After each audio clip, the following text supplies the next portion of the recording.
E se Jotaro Kujo fosse para Demon Slayer, ele seria capaz de derrotar Muzan? Sem dúvida, seus poderes seriam bastante úteis na luta contra os Onis, principalmente a sua habilidade de parar o tempo por 5 segundos, e isso daria uma mega vantagem para os caçadores. Porém, ele é o único que pode se mover durante esse tempo parado, e como sabemos, por mais que não pareça, os Hashiras e os Lus superiores têm uma velocidade insana. Então, como o Jotaro se sairá em Demon Slayer? Principalmente com seu temperamento. Afinal, como o Jotaro foi parar em Demon Slayer? Antes de eu te contar, usa o teu poderoso Ramon no like e não se esqueça de se inscrever no canal com o sininho ativado, pois reza a lenda que só os inscritos no canal terão um stand em um futuro próximo. Lembrando aos membros do canal que suas sugestões são ouvidas antecipadamente, então vire membro, meu caro otaku, e apoie o canal. Jotaro estava viajando pela Itália com Polnareff, quando um poderoso usuário de stand inimigo, um dos subordinados restantes de Dio espalhado pelo mundo, surge. Esse inimigo tinha um poderoso stand com a capacidade de mandar uma única pessoa para outro mundo, ou melhor, para outro universo. E para salvar Polnareff de ser atingido, Jotaro é pego no ataque do stand inimigo, e é mandado para outro mundo, ou melhor, para o mundo de Demon Slayer. Enquanto Zenitsu enfrentava a aranha cabeçuda, surge Jotaro, se questionando onde estava. Ele imagina ainda estar sob um ataque de stand inimigo, e aranhas demoníacos rondam o seu pé, enquanto Zenitsu as destruía enquanto estava sonâmbulo.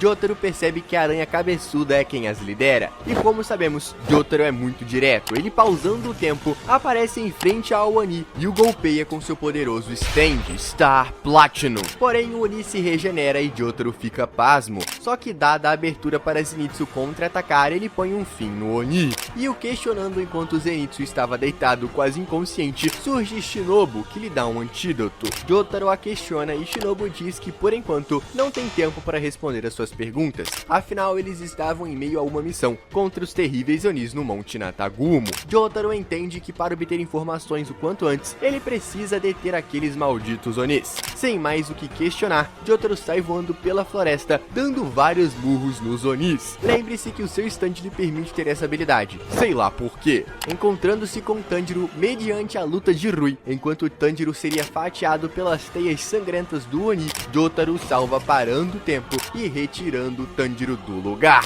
Por fim, chegando Tomioka, que detém o Oni. Finalmente, Jotaro tem suas respostas, descobrindo que está em outro universo.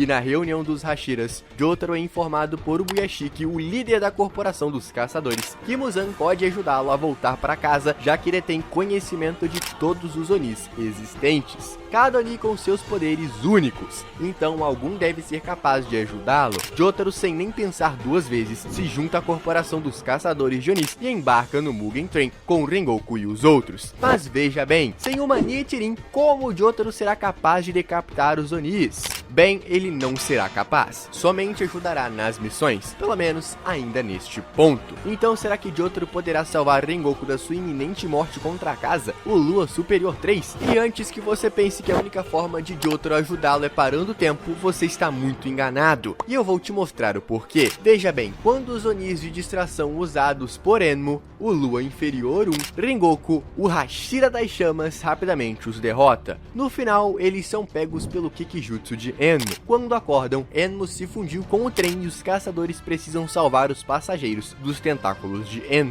Rengoku rapidamente cuida de vários vagões, enquanto Jotaro, que não pode decapitar os Onis, ajuda Zenitsu e Nezuko a cuidarem dos vagões restantes, enquanto Tanjiro e Inosuke se dirigem ao pescoço de Enmo, e quando finalmente tem uma brecha, Tanjiro consegue decapitar Enmo, fazendo o trem se descarrilhar, por fim aparecendo a casa, o Lua Superior 3, que luta ferozmente contra Rengoku. Tanjiro e Inosuke, impossibilitados de acompanhar os movimentos de Rengoku, ficam apenas observando, enquanto Jotaro é capaz de lutar. Perceba que o stand de Jotaro não é só forte, mas também é rápido e resistente. Porém, Jotaro, o usuário do stand, que teria dificuldade de acompanhar os movimentos dos lutadores nesta batalha. Mas com a ajuda do Star Platinum, Jotaro seria capaz de ajudar Rengoku em uma média distância, afinal seu stand possui uma distância limitada para o seu uso. No entanto, enquanto graças a isso é possível que Jotaro consiga se manter em igualdade contra a casa. Por mais que o Oni perceba a presença de Jotaro e saiba que ele está influenciando na batalha, a casa não é capaz de enxergar o Star Platinum. Ninguém é, somente Jotaro,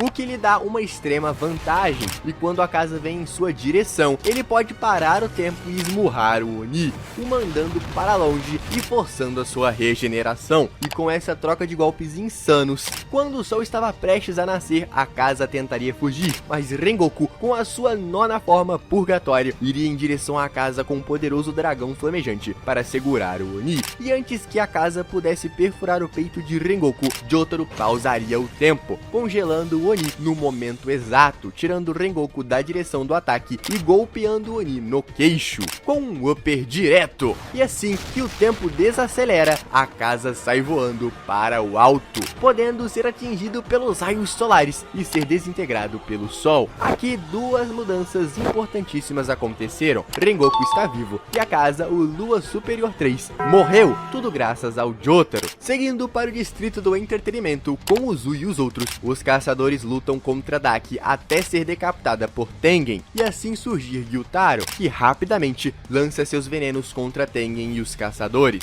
Mas novamente, Jotaro percebe e logo utiliza sua habilidade Zawardo e salva os caçadores dos poderosos venenos de Gyutaro, e uma épica batalha começa. Mas desta vez, a batalha se mostra muito diferente da anterior contra o Lua Superior 3, a casa, pois perceba que dessa vez, Jotaro teria que lidar contra Gyutaro e seus poderosos venenos sangrentos, o que dificultaria e muito a batalha para Jotaro, pois ele não consegue usar sua habilidade de congelar o tempo a todo momento. É necessário o cooldown de alguns minutos. E justamente esse é o problema, pois se o stand de Jotaro for atingido, Jotaro também será. E fora que acompanhar a velocidade de Tengen e Gyutaro enquanto voam todos aqueles venenos pelo campo de batalha seria um desafio e tanto para Jotaro. Então neste caso, Tanjiro ainda acompanharia o Uzui, e Jotaro ajudaria Inosuke e Zenitsu a lidar com Daki. Por mais que as fitas cortantes de Daki possam parecer perigosas, para o Star Platinum é apenas como se fosse um tecido comum, pois este stand possui uma durabilidade maior que um diamante. Então, o stand de Jotaro agarra os tecidos de Daki e a puxa, dando-lhe um poderoso murro que a faz sair voando. E o mesmo consegue acompanhar rapidamente enquanto voa pelos céus. E quando a Oni estava por se regenerar, Jotaro não a permitiria fazer isso.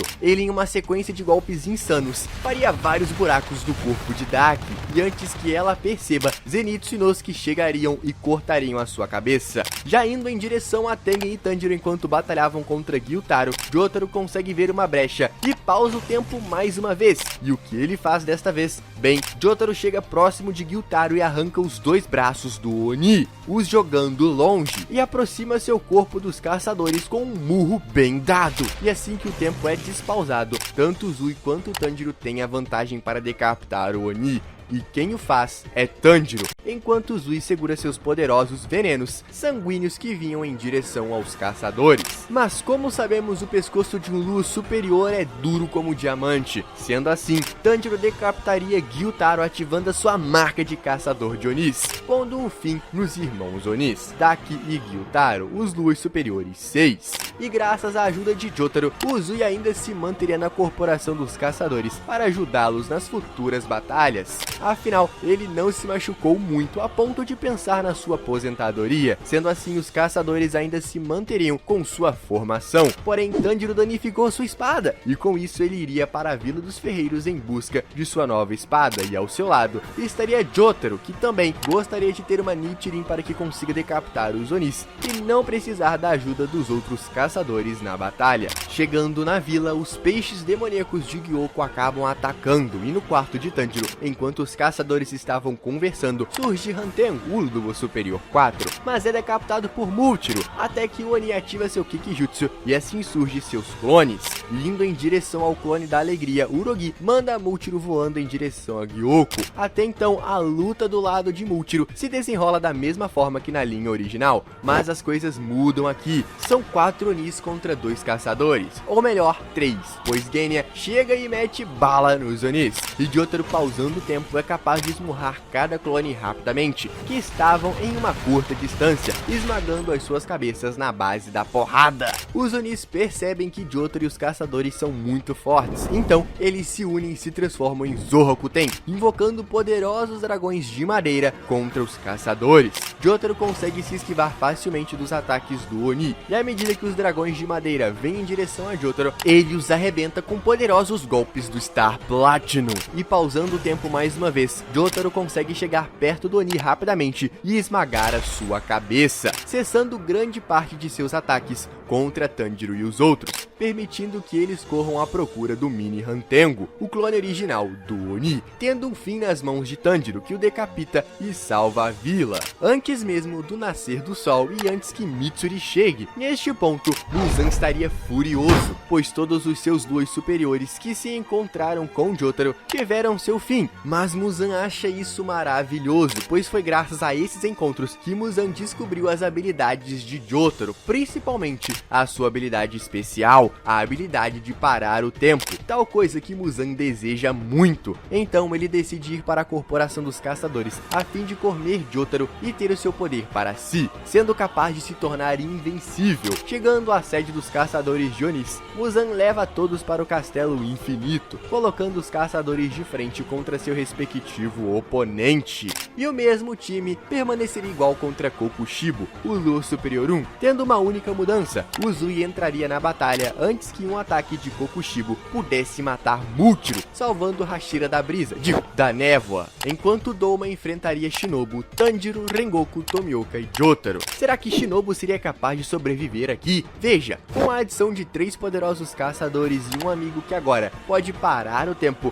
é possível que o rumo das coisas mudem drasticamente. Douma, sabendo do potencial de cada Hashira, logo avança com todo o seu poder, e como sabemos, isso é muito ruim para o Jotaro, pois mal foi capaz de acompanhar a casa, e Douma, no quesito velocidade, está muito à frente dele. Então o que acontecerá? Veja, antes que Jotaro consiga reagir ou parar o tempo, Douma acerta em cheio o Jotaro, causando um perigoso sangramento no mais novo caçador de Onis. Os caçadores correm para ajudá-lo, até que Douma, por subestimar mais uma vez o inimigo, acaba levando um poderoso soco do Star Platinum, pois estava desprevenido e é mandado em direção a Rengoku, que faz picadinho do Oni, mas Douma se regenera e continua lutando contra os caçadores, até que ele decide apelar e usar a sua técnica mais forte, as estátuas budistas de gelo, que atacam ferozmente nossos caçadores, até que Jotaro as destrói completamente, tudo graças ao poder de seu stand, Star Platinum.